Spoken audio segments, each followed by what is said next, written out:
Hi and welcome to DFM. Today I'm going to walk you through the process of configuring external control services and local control services. Let's get started. 1.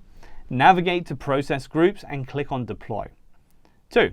Select the bucket and flow name and then choose the version. 3.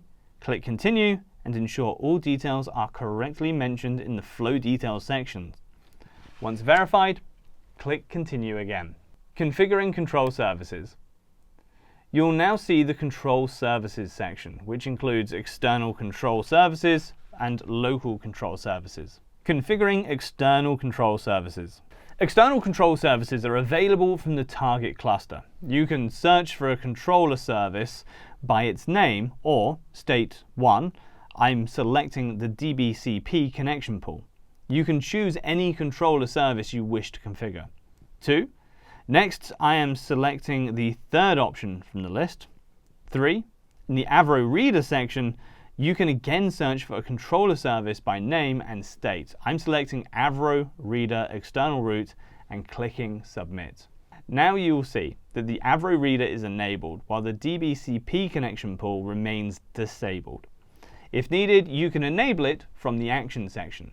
A quick important note. For external control services, any changes made, such as enabling or disabling a service, will directly affect the existing control services in the target cluster. Configuring local control services. Similarly, you can configure local control services. 1. Select the required service from the section. 2. Edit or add values as needed. 3. Click Apply to save your changes. Unlike external control services, local control services are only affected after deployment. Final steps. 1. Once the controller services are configured, click Continue. 2. Click Deploy. And 3.